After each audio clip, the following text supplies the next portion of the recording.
discipline. You will not lie. You will not talk too much. Did not lie. Yeah, lie.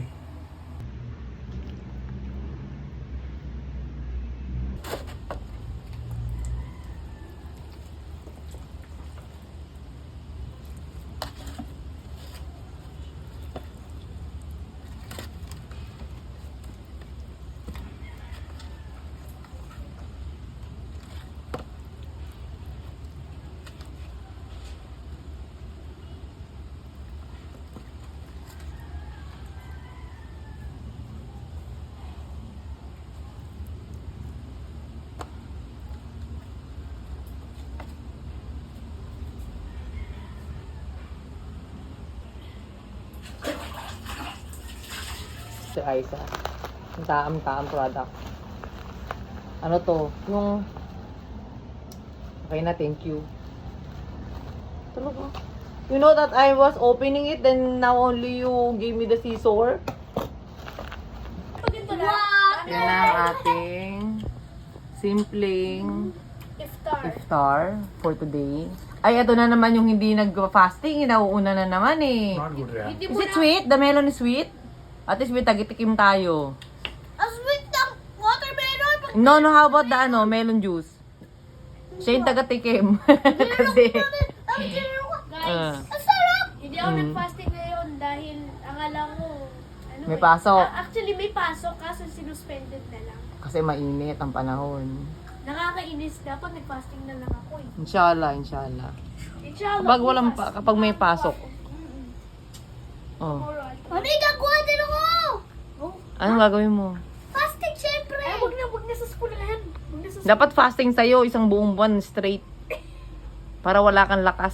So you will not be makulit, di ba? Oh, tingnan mo mamaya. Diba? Supper, yeah. Mama, you should eat with your right hand, di ba? Right. Not the left. Ano ba yan? Yung may kuya mo. Behave lang. Tatanong pala Dadal. kung saan daw nakabili ng dates. Hindi, padala pa yan ng kaibigan ko. Kaibigan From the UAE. Babae From ka? Tito Bitoy. Yes.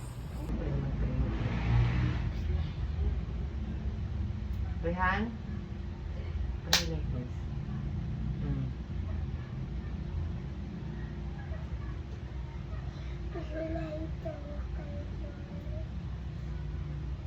Please give me from the Maggie, Saudi Rami, and Daddy.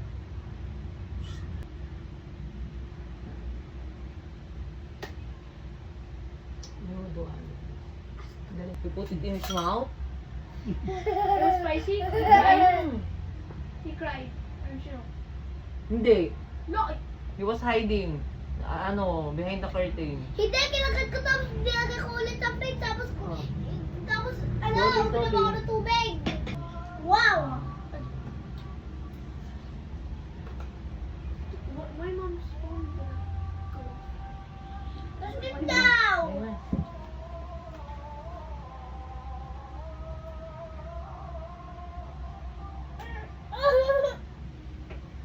Ashhadu an la ilaha illallah. Mm-hmm.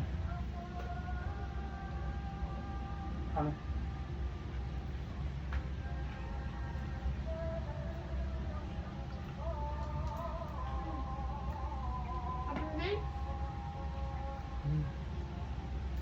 Automatic na kailangan ko muna mag-Muslim bago ako magpakasal sa asawa kong Muslim. Hindi ganun. Hindi ganun yung namin ni Imran. Kasi nagpakasal kami sa Islamic marriage nga. Katoliko pa ako noon. Revert lang ako sa Islam after kong pag-aralan. Hindi nga alam ni Imran nag-revert ako sa Islam. Ayan. Yung mga dati ko ng followers, alam na alam nyo yan. Hindi niya alam. Wala siyang idea. Huwag niyong iisipin na lahat ng mga revert na lalo na may asawang Muslim, nag-revert lang kami, nag-Islam lang kami, nag-Muslim lang kami dahil sa asawa namin. Hindi talaga yun yung dahilan. Kasi mahirap maging Muslim, mahirap panindigan ng pagiging Muslim kung yung dahilan mo lang yung asawa mo na Muslim. Gets?